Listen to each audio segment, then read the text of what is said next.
اعوذ باللہ من الشیطان الرجیم بسم اللہ الرحمن الرحیم ایاک نعبد و ایاک نستعین۔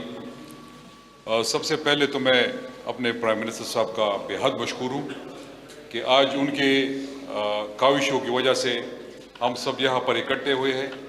تو میں سرور خان صاحب کا اور ارشد ملک صاحب کا جو سی او ہے ان کا بھی بے حد مشکور ہوں، اور ساتھ جو پشاور کے ہمارے سول ایویشن کے لوگ ہیں، ایئرپورٹ کے لوگ ہیں، جس طرح انہوں نے محنت کی، اور پھر ڈسٹرکٹ ایڈمنسٹریشن کمشنر صاحب، ڈی سی صاحب اور ان کے ساتھ پولیس نے جو محنت کی، سب اداروں نے مل کے، اور میں مراد سعید کو یہ کریڈٹ دینا چاہوں گا کہ جس طرح انہوں نے اس ایئرپورٹ کو بحال کروانے میں اپنا کردار ادا کیا، وہ قابل ستائش ہے اور ہم اس کو اپریشیٹ کرتے ہیں۔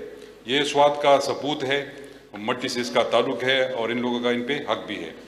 جو میری ذمہ داری تھی ایز اے چیف منسٹر، آپ لوگوں سے ہم نے وعدہ کیا تھا، اور جب میں چیف منسٹر بنا تو یہ سارے لوگ جو یہاں پر موجود ہیں، میڈیا کے دوست ہیں، میرے بھائی ہیں، یہ ان کے ساتھ جب میری انٹریکشن ہوئی تھی پہلی، تو انہوں نے کہا تھا کہ سوات ایئرپورٹ کا کیا ہوگا، اس کے بعد سیدھو گروپ آف ہاسپٹل کا کیا ہوگا، یونیورسٹیاں بنیں گی نہیں بنیں گی، کالام کے روڈ کا کیا ہوگا، ملم جبا کے روڈ کا کیا ہوگا، یہاں پر کالجز بنیں گے کہ نہیں بنیں گے، ہاسپٹل بنیں گے کہ نہیں بنیں گے، ایکسپریس وے ایکسٹینڈ ہوگی کہ نہیں ہوگی، یہ سب سارے موجود ہیں اور یہ گواہ ہے۔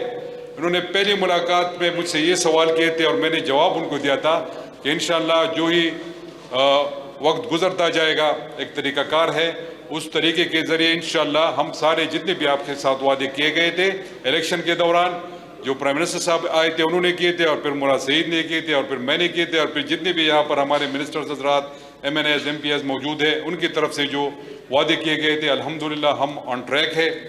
میں اس جگہ پر ایئرپورٹ پہ جب ہم کھڑے ہیں 17 سال بعد یہ فلائٹ بحال ہوا ہے، اور مجھے وہ دن یاد ہے جب یہ ایئرپورٹ بند ہوا تھا اور سوات میں بڑے سخت حالات تھے، اور یہ اکثر میں لوگوں سے کہتے رہتا ہوں کہ سننے اور دیکھنے میں بڑا فرق ہوتا ہے۔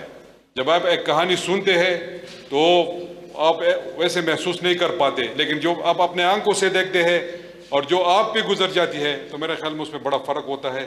تو آج الحمدللہ میں سب سوات کے لوگوں کو، ملگنڈ کے لوگوں کو اور خیبر پختونخوا کے لوگوں کو مبارکباد پیش کرنا چاہتا ہوں۔ انشاءاللہ یہ جو وعدے تھے یہ سلسلہ انشاءاللہ چل نکلا ہے۔ اس کے بعد مراد سعید نے تو کافی باتیں کی ٹورزم کے حوالے سے۔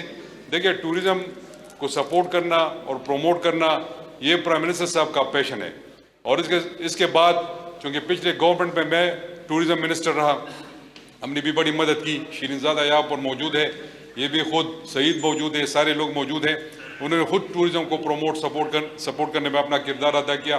تو انشاءاللہ نئے ڈیسٹینیشن، نئے علاقے بھی کھلنے والے ہیں۔ اس کے بعد ہم جاروگو آبشار انشاءاللہ آپ کے لیے اوپن کریں گے، اس کو بھی میں نے ٹورزم ڈپارٹمنٹ سے کہا ہوا، اس پہ کام کریں گے۔ 4 I T Z zone already pipe line میں ہے، جولائی تک اس کی فیزیبلٹی آ جائے گی، اور اس کے بعد 6 اور وہ تقریباً دسمبر اس میں اس کی فیزیبلٹی آ جائے گی۔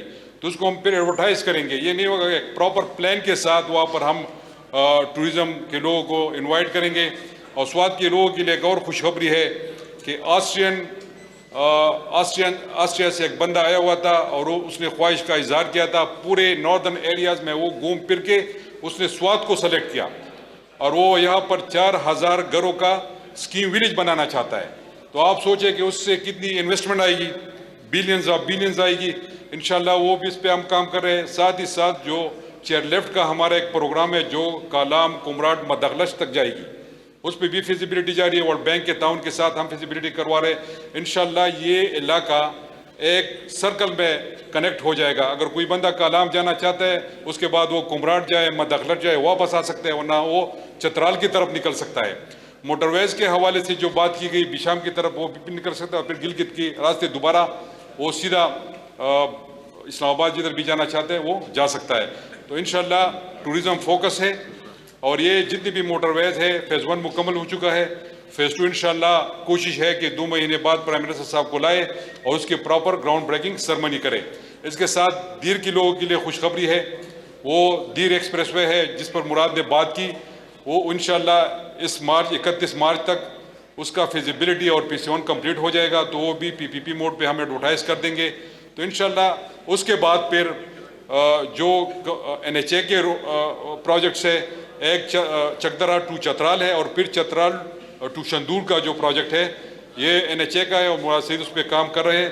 تو انشاءاللہ اس کی افتتاح بھی تیار ہے. انشاءاللہ کوشش کریں گے کہ رمضان سے پہلے پرائم منسٹر صاحب کو ادھر لے آئے اور وہ افتتاح ان سے کروا دے. تو انشاءاللہ بہت سے پروجیکٹس پائپ لائن میں ہے. ہیلتھ کارڈ کے حوالے سے بات کی گئی. اس کے علاوہ انرجی پروجیکٹس بہت زیادہ ہے. سوات میں 2 اور پروپوزڈ ہے، کوئی تقریباً 150 mega what, 300 mega what Balakot میں ہم کرنے جا رہے ہیں. تو بڑے تاریخی کام ہو رہے ہیں.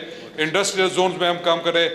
اس کے علاوہ منگورا کی سٹی کے لیے، چونکہ یہاں پر ڈرنکنگ واٹر کا بڑا مسئلہ بنا ہوا ہے، تو ADB ایشین ڈیولپمنٹ بینک کے تعاون سے تقریباً کوئی 12 سے لے کے 14 ارب روپے کا پروجیکٹ ہے. پورے منگوری سٹی کو انشاءاللہ ہم دریائے سوات سے پانی کو اپلفٹ کریں گے اور یہ ان کی جو ڈرنکنگ واٹر سپلائی کا مسئلہ یہ تاحیات انشاءاللہ حل ہو جائے گا. تو بہت سے پروجیکٹ پائپ لائن میں ہے. بہت سے ریفارمز ہمارے وہ تقریباً میچور ہو چکے ہیں، اب امپلیمنٹیشن سٹیجز میں ہے. اور اس کے ساتھ ساتھ جتنی بھی ہمارے میگا پروجیکٹس ہے ڈیولپمنٹل کے حوالے سے وہ بھی تقریباً میچور ہو چکے ہیں. اب ہم نے ہر 15 دن بعد پرائم منسٹر صاحب کو لانا ہے، ان کے لیے جلسہ بھی کروانا ہے اور انشاءاللہ یہ جو ہم نے وعدے کیے تھے یہ پائے تکمیل تک ہم پہنچائیں گے. آخر میں آپ سب بھائیوں کی وساطت سے، میڈیا کے وساطت سے سب خیبر پختونخوا کے لوگوں کو سے اپیل کرنا چاہتا ہوں کہ کووڈ-19 جو اللہ کی طرف سے ایک امتحان ہے، میں سمجھتا ہوں اللہ تعالیٰ اس میں ہمیں سرخرو کرے. میں آپ سب سے گزارش کرتا ہوں، التجا کرتا ہوں کہ جو SOPs ہے اس پہ عمل کروائے اور جو صوبائی حکومت آپ کے لیے اگر کوئی وہ سختی کرنا چاہتی ہے تو آپ کے لیے کرنا چاہتی ہے. میں نہیں چاہتا کہ میرے بچے اسکول سے محروم ہو، بالکل میں نہیں چاہتا. میں نہیں چاہتا کہ میرے نوجوان بے روزگار ہو، سوال ہی پیدا نہیں ہوتا. لیکن مجبوراً ہمیں یہ اقدامات اٹھانے پڑتے ہیں. تو آپ سب سے یہ گزارش ہے کہ ڈسٹرکٹ ایڈمنسٹریشن کے ساتھ تعاون کرے. خود یہ میرا میسج پھیلائے، لوگوں کو بتائے، گھر جائے، گلی گلی جائے کہ کووڈ-19 بڑی خطرناک وبا ہے، بیماری ہے اور اس کے ساتھ ہم لڑ نہیں سکتے. تو اور یہ فضل حکیم کی ایک ڈیمانڈ تھی، بلکہ بہت سے لوگوں کی تھی کہ ہفتہ اتوار کو ہم نے سیف ڈیز رکھا ہوا تھا، 2 دن چھٹی تھی. لیکن یہاں پر چونکہ جمعے کے دن لوگ بازار بند کر دیتے ہیں تو انشاءاللہ سوات، ملکنڈ اور جس اضلاع میں بھی یہ جمعے کے دنوں کو تو انشاءاللہ وہ چھٹی جمعے اور ہفتے کو پھر ہم کریں گے. تو وہ آپ کو ایک دن اور بھی ریلیکس مل جائے گا. تو میرا آپ سے یہ التجا ہے کہ جتنی بھی SOPs ہے، جتنی بھی آپ پہ ہم کچھ یہ آپ کے لیے کرنا چاہتے ہیں تو اس پہ آپ لوگوں نے ضرور عمل درآمد کرنا ہوگا. اور اس کے ساتھ یہ ایئرپورٹ کے حوالے سے، اس سے پہلے میں آیا ہوا تھا، میرے پاس ایئر فورس کہ یہاں کے ہمارے جو ایئر مارشل صاحب تھے وہ میرے ساتھ تھے، موہت صاحب، اس کا تو پھر ٹرانسفر ہو گیا. لیکن پلان یہ ہے کہ یہ رن وے وہ ایکسٹینڈ کروانے جا رہے ہیں. تو انشاءاللہ اس پہ وہ اس کے 320 تو اس پر پھر ایئر بس 320 بھی انشاءاللہ اس پہ لینڈ کر سکے گا. تو جس طرح مراد نے کہا، اور میں سرور خان صاحب سے یہ گزارش کرنا چاہوں گا، یہ یہاں آئے ہیں اور یہ ارلی 60 کی بات کر رہے ہیں کہ ہم آئے تھے یہاں پر